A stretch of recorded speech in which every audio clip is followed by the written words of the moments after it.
This is America in the second half of the 20th. Jeanette is a slave. Not a slave by circum ago, a choice that at the time. The pace of modern teenage society is often fast.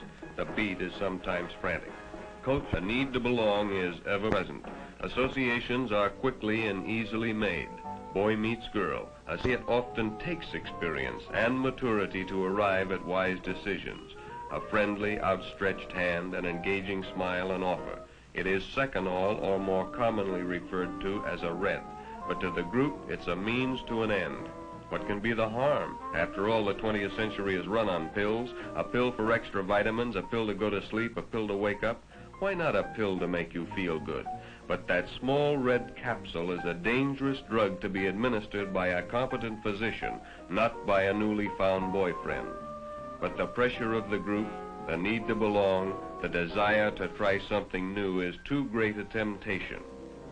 But the effect isn't long and lasting, and when the drug wears off and the coming down, as it's called, takes place, you feel let down and tired. But more persuasion, a greater need to belong, and it isn't long until you try again and again. You try new things, the hypnotics as they're called, seconal or reds, nembutol or yellows, tuinol and phenobarbital, and the stimulants amphetamine, dexedrine, and benzedrine or bennies. You begin to lose track of your friends because now you belong to a group that must move in a veiled world of secrecy because what you are doing is against the law, the constant fear of apprehension.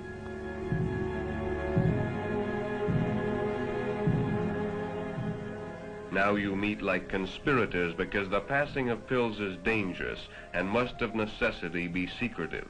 Nerves begin to wear thin. The fun of everyday living goes, and you begin to wonder what your friends and parents think. The guilt grows, and as it does, the need for something that will bring more relief, dispel the fears that you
become less sure of yourself, your surroundings, your friends. Quarrels are more frequent with your parents and loved ones. You try to convince yourself you're right, but deep inside you know you're not. You lose your sense of values. You think of little else but another blow-up, your newfound language for smoking marijuana. You've completed the second act, and the third act curtain is just about to go up. You don't know it now, but when it does, it's the beginning of the end. The point of no return. It can start in many ways, at a party, in the secrecy of a dirty room. That's how your third act began, at the top of a crummy staircase on the second floor of a sleazy apartment building. Now a new character enters your tragedy. His name is Eric. You and Mike had gone to his place to pick up your week's supply of pills. You didn't like Eric, but Mike had insisted. He'd welded you to his code of secrecy and forced you to help push the pills so you wouldn't cop out on him. A user learns to trust no one, not even his best girl. You sat toking up. It didn't give you the kick it used to. Eric, like all addicts, knew this. Oh, yes, he smoked with you, but only to be sociable until the time came when he could introduce you and Mike to heroin. A year ago, you would have been revulsed at the thought of heroin, but now it's an easy step from marijuana to heroin. A pill, a cigarette, a hypodermic needle.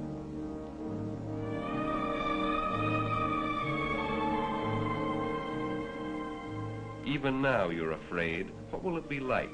First, you'll get a burn, that is, a feeling of warmth will slip over you, and then you'll become nauseated and get desperately sick. Finally, the retching will subside and you'll have a sustained feeling of sensual excitement which will lapse into a state of euphoria or well-being. But it won't last, and when you come down, you'll be in the depth of depression, consumed by a cancer of guilt.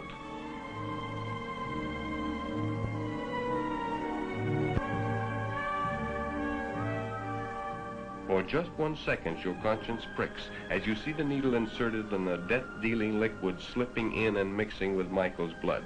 For a moment, you want to say no, but the will to resist is gone. Temptation is ever present. The desire to try something new, something more powerful, is too great. Heroin being one of the most insidious drugs known to man, it only seems like days until you're hooked. You're not turned on any longer. The free ride is over. You're required to pay for your fix. As your tolerance increases, the need for more drugs increases, and this requires more and more cash. Now you're driven to things you would never have considered heretofore by your insatiable need for the drug. Your moral fiber has collapsed, and no crime is beyond your imagination. You are an addict, and your total effort in life is to obtain money to feed your habit. Now you're launched on a full-scale teenage crime wave of your very own, but with each passing day your tolerance increases, and now a fix only helps to make you appear normal and dispel the symptoms of withdrawal. Withdrawal, the nightmare of the addict. You live in constant fear of not having enough heroin to keep your habit supplied. For when that supply runs low and the first symptoms begin, the yawn, the sneeze, the runny nose, and you can't get another fix, you know you're about to begin a living hell. First you're burning up, then you're freezing, then the cramps and pains begin. Each nerve is laid bare and all your senses are magnified. Your whole being is like one giant nerve, raw and exposed to every outside stimulus. This period of withdrawal can go on for a week before the pain subsides and your senses come back to something approaching normal. And for this you steal and live a life of degradation and crime. But in your thirst for money you become careless and Mike is caught. Now you're on your own, and you must support your habit in the best way you can. You live in a jungle of fear. You're forced to deal with Eric alone. Mike is no longer there to help. Eric only laughs at your need and tells you to get money. Money, money, and more money.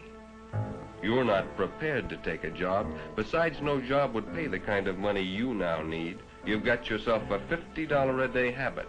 You can't support that slinging hash. So you turn to the only thing you can that will bring your kind of money. You become a call girl.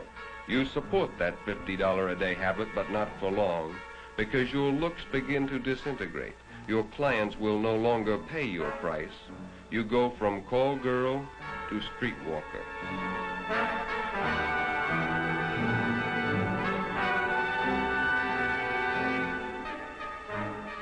Then on your 20th birthday, you're picked up for soliciting. Jeanette Michaels, age 20, white, Caucasian drug addict. A 20th century slave, self-styled. She'll suffer through withdrawal, be sentenced for prostitution, released, and return to the habit again.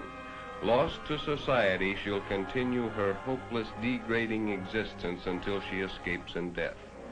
Today, tomorrow, maybe not for years.